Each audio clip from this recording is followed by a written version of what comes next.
परीक्षित ने प्रश्न किया है, प्रभु अतः पृच्छामि संसिद्धिम योगिनाम परमं गुरु। जिस व्यक्ति की 7 दिन में मृत्यु होने वाली हो उसकी मुक्ति का उपाय बताइए। सुखदेव प्रभु कहते हैं, परीक्षित एक ही बार में सारे प्रश्न कर लेना, बार बार बीच में बोलने का अवसर नहीं मिलेगा। परीक्षित कहते हैं, भगवान सृष्टि कैसे करते हैं। दूसरा प्रश्न किया, मुझे प्रभु की भक्ति कृष्ण कथा सुनाइए, जिससे मेरे मन में जो विकार आए थे वो सब खत्म हो जाए।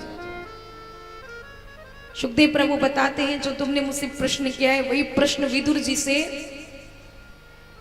आज प्रभु इच्छा हुई तो विदुर जी ने मैत्री जी से भी किया। हम भी उस कथा को सुनेंगे जिसे विदुर विदुरानी की कथा कहते हैं। सुखदेव प्रभु बताते हैं, परीक्षित 4 युग है। आप लोग जानते हैं कौन कौन से 4 युग हैं? बताइए। 4 युगों के नाम नहीं जानते हैं आप लोग? सतयुग, उसके बाद त्रेता युग, उसके बाद द्वापर युग, उसके बाद कलयुग। सतयुग में जीव की आयु 1 लाख वर्ष होती थी। उसके बाद कौन सा युग आया बताइए?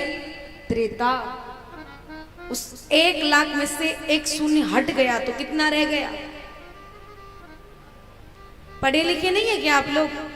सभी पढ़े हैं, पापा का पैसा खर्च किया है। 1 लाख में से 1 शून्य हटा, कितना रह गया? तो त्रेता में व्यक्ति 10,000 वर्ष जीता था।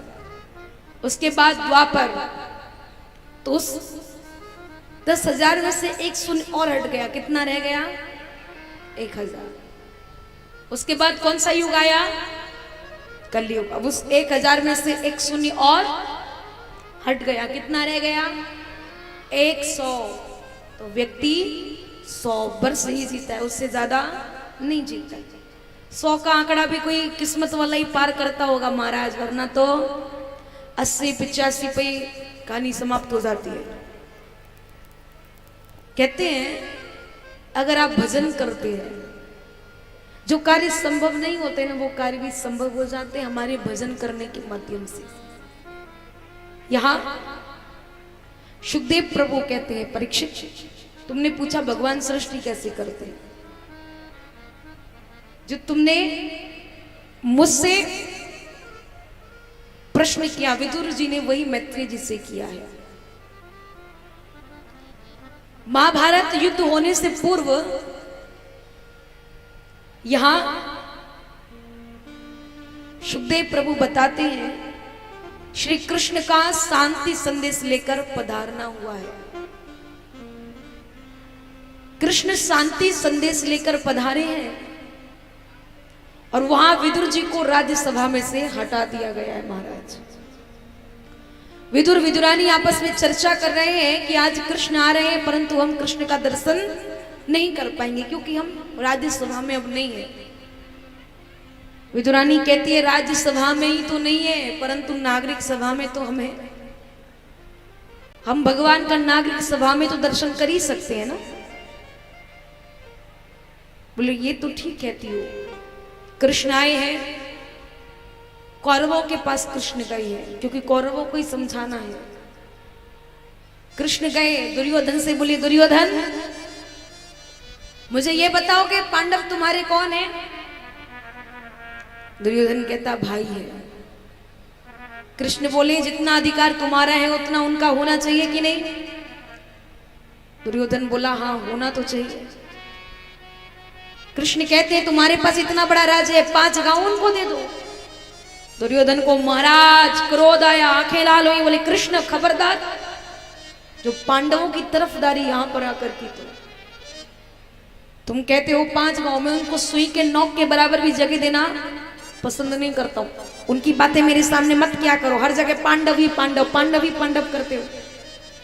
उनकी इतनी परवाह है तो वहां जाया करो, यहां मत आया करो। और मेरे सामने पांडवों का गीत मत गाया करो, मुझे क्रोध आता है। दुर्योधन पिता जिनका नाम धृतराष्ट्र है, वो कहते हैं दुष्ट मूर्ख, तू अगर भगवान से ऐसे बातें करेगा तो वो ब्रह्मा भी तुझे नहीं बचा पाएगा। दुर्योधन क्षमा मांगता है, प्रभु प्रभु क्षमा करिएगा क्षमा करिएगा, मैं जानता नहीं। अरे आपने माता गांधारी से आज कुछ मां के मन में भी भाव आया है कि माता आपको भोजन पवाना चाहती है, 56 भोग बनाए, चलिए। कृष्ण कहते हैं हरिओम, मुझे भूख नहीं है। बोले क्यों? बोली मुझे भूख नहीं है इसलिए क्योंकि मेरे मन में ज्यादा इच्छा नहीं है कि मैं भोजन करूं। और भोजन 2 परिस्थितियों में किया जाता है। पहली परिस्थिति खिलाने वाले के मन में ज्यादा भाव हो, दूसरी परिस्थिति खाने वाले को ज्यादा भूख हो। ना तुम्हारे अंदर प्रेम ना मेरे अंदर कोई भूख की विशेष भाव इच्छा है, तो इसलिए मुझे भोजन नहीं करना है। अगर थोड़ी बहुत भूख बाकी है तो वो मुझे विदुर जी के लिए बचा कर रखनी है। बोल भक्तवत्सल भगवान की। विदुर जी नागरिक सभा में सबसे पीछे खड़े थे, अपना नाम सुनते आश्चर्य में पड़ जाते हैं। दुर्योधन कहता है उसने आपको कब बुलाया? कृष्ण कहते हैं तुमसे पहले मुझे उसी ने न्योता दिया है। विदुर जी हाथ उठाकर कहते हैं महाराज नहीं नहीं नहीं, झूठ क्यों बोल रहे हो, मैंने आपको नहीं बुलाया है। कृष्ण कहते हैं मन में जो इच्छा है उसको याद रखो, जाओ तैयारियां करो, मैं आ रहा हूं। विदुर जी जाते हैं। इधर दुर्योधन कहता है जिसके खुद का खाने का ठिकाना नहीं वो आपको क्या खिलाएगा? कृष्ण कहते हैं जब बुलाया है तो खिलाएगा, घबराने की आवश्यकता नहीं है, जाओ अपना काम करो।